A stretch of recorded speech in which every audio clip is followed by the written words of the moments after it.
ನ್ಯಾಯಮೂರ್ತಿ ನಾಗಮೋಹನ ದಾಸ್ ವರದಿ ತಿರಸ್ಕರಿಸುವಂತೆ ಸರ್ಕಾರಕ್ಕೆ ದಲಿತ ಮುಖಂಡ ಸಿದ್ಧಾರ್ಥ್ ಸಿಂಗ್ಗೆ ಒತ್ತಾಯ.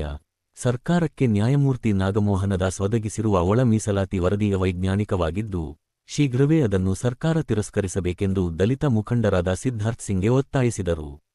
ಅವರು ಅಥಣಿ ಪಟ್ಟಣದಲ್ಲಿ ಸುದ್ದಿಗಾರರೊಂದಿಗೆ ಮಾತನಾಡುತ್ತಾ, ಬೆಂಗಳೂರಿನ ಫ್ರೀಡಂ ಪಾರ್ಕ್ನಲ್ಲಿ ಹಮ್ಮಿಕೊಂಡ ಕರ್ನಾಟಕ ರಾಜ್ಯ ಬಲಗೈ ಸಮುದಾಯಗಳ ಒಕ್ಕೂಟ ಬೃಹತ್ ಪ್ರತಿಭಟನಾ ಸಮಾವೇಶದ ಕುರಿತು ಮಾಹಿತಿ ನೀಡುತ್ತಾ ಮಾತನಾಡಿ, ಈ ಒಳ ಮೀಸಲಾತಿಯಲ್ಲಿನ ರೋಸ್ಟರ್ ಬಿಂದುವನ್ನು ರದ್ದುಪಡಿಸಿ ಹಳೆ ಮೀಸಲಾತಿ ಅನ್ವಯ 56,000 ಹುದ್ದೆಗಳನ್ನು ತುಂಬಬೇಕು.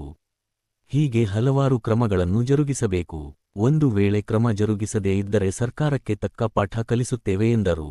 ಬುಧವಾರ ದಿನಾಂಕ 25ರಂದು ನಡೆಯುವ ಬೃಹತ್ ಪ್ರತಿಭಟನೆಯಲ್ಲಿ ಚಿಕ್ಕೋಡಿ ಜಿಲ್ಲೆಯಿಂದ ಸುಮಾರು 2,500 ಜನ ಹೋಗುತ್ತಿದ್ದೇವೆ. ಇನ್ನೂ ಹೆಚ್ಚಿನ ಜನಸಂಖ್ಯೆಯಲ್ಲಿ ಪಾಲ್ಗೊಂಡು ಈ ಪ್ರತಿಭಟನೆಯನ್ನು ಯಶಸ್ವಿಗೊಳಿಸಬೇಕೆಂದು ಹೇಳಿದರು. ಈ ವೇಳೆ ದಲಿತ ಮುಖಂಡರುಗಳಾದ ಅಪ್ಪಾಸಾಬ್ ಘಟಕಾಂಬಳೆ, ಸಂಜೀವ್ ಕಾಂಬ್ಳೆ, ಪ್ರಕಾಶ ಕಾಂಬ್ಳೆ, ಪಾರಿಸ ಗೊಂದಳೆ, ರಾಘವೇಂದ್ರ ಕಾಂಬ್ಳೆ, ಪೀರಪ್ಪ ಕಾಂಬ್ಳೆ ಸೇರಿದಂತೆ ಅನೇಕರು ಇದ್ದರು. ಬಲಗೈ ಸಮುದಾಯಗಳ ಮಹಾ ಒಕ್ಕೂಟದ ವತಿಯಿಂದ ಬುಧವಾರ ದಿನಾಂಕ 25/3/2026ರಂದು ಬೆಂಗಳೂರಿನ ಫ್ರೀಡಂ ಪಾರ್ಕ್ನಲ್ಲಿ ಅವೈಜ್ಞಾನಿಕ ಒಳ ಮೀಸಲಾತಿ ಏನು ನಾಗಮೋಹನ್ ದಾಸ್ ಅವರು ವರದಿ ಕೊಟ್ಟಿದ್ದಾರೆ, ಆ ವರದಿಯನ್ನು ತಿರಸ್ಕಾರ ಮಾಡಬೇಕು ಮತ್ತು ರೋಸ್ಟರ್ ಬಿಂದುವಿನಲ್ಲಿ ಏನು 9ನೇ ಬಿಂದುವಿಗೆ ಬಲವರ್ಗವನ್ನು ಸೇರಿಸಿದ್ದಾರೆ, ಈಗ ರೋಸ್ಟರ್ ಬಿಂದುವನ್ನು ರದ್ದುಪಡಿಸಬೇಕು.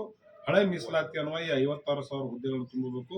ಹಳೆ ಮೀಸಲಾತಿಯ ಪ್ರಕಾರನ ಎಲ್ಲ ಇದು ಆಗಬೇಕು ಅಂತಕ್ಕಂಥದ್ದನ್ನು ಒಳ ಮೀಸಲಾತಿ ಜಾರಿಯ ಬಿಟ್ಟು ನಾಗಮೋಹನ್ ದಾಸ್ ಆಯೋಗದ ವರದಿಯ ವಿರೋಧಿಸಿ ಹಮ್ಮಿಕೊಂಡಿರ್ತಕ್ಕಂಥ ಈ ಬೆಂಗಳೂರು ಹೋರಾಟಕ್ಕೆ ಅಥಣಿ ತಾಲೂಕಿನಿಂದ ಸುಮಾರು 500 ಜನ ನಾವು ನಾಳೆ ರಾಣಿ ಚೆನ್ನಮ್ಮ ಎಕ್ಸ್ಪ್ರೆಸ್ ಮೂಲಕ ಆಗಿರ್ಬೋದು, ಬೆಳಗಾವಿ ಎಕ್ಸ್ಪ್ರೆಸ್ ಮೂಲಕ ಆಗಿರ್ಬೋದು, ಬಸ್ಗಳ ಮೂಲಕ ಆಗಿರ್ಬೋದು, ನಾವು ತೊಂಡವಾಗಿ ಹೋಗ್ತಾ ಇದ್ದೀವಿ.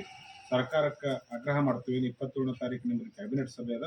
ಆ ಕ್ಯಾಬಿನೆಟ್ ಸಭೆ ಒಳಗೆ ನೀವು ರೋಸ್ಟರ್ ಬಿಂದುವನ್ನು ಸರಿಪಡಿಸಬೇಕು, ಇಲ್ಲಾಂದರೆ ಈ ಒಳ ಮೀಸಲಾತಿ ರದ್ದುಪಡಿಸಬೇಕು, ಹಳೆ ಮೀಸಲಾತಿಯ ಪ್ರಕಾರನ ತುಂಬಬೇಕು ಅಂತಕ್ಕಂಥ ತೊಂದರೆ ಆಗದೆ ಹೋದರೆ ನಾವು ಫ್ರೀಡಂ ಪಾರ್ಕ್ನ ಮುಖಾಂತರ ರಾಜ್ಯ ಸರ್ಕಾರಕ್ಕೆ ಎಚ್ಚರಿಕೆಯನ್ನು ಕೊಡ್ತೀವಿ. ಮುಂದೆ ಬರ್ತಕ್ಕಂಥ ದಿನಗಳಲ್ಲಿ ಸರ್ಕಾರಕ್ಕೆ ನಾವು ಪಾಠವನ್ನು ಕಲಿಸ್ತೀವಿ ನಮ್ಮ ಸಮುದಾಯ ಅಂತಕ್ಕಂಥದ್ದನ್ನು ಹೇಳಿ ಸುಮಾರು 500ಕ್ಕಿಂತ ಹೆಚ್ಚಿನ ಜನ ನಾವು ತಾಲೂಕಿಗೆ ಹೋಗ್ತಾ ಇದ್ವಿ. ಚಿಕ್ಕೋಡಿ ಜಿಲ್ಲೆಯಿಂದ 2,500 ಜನ ನಾವು ಹೋಗ್ತಾ ಇದ್ವಿ.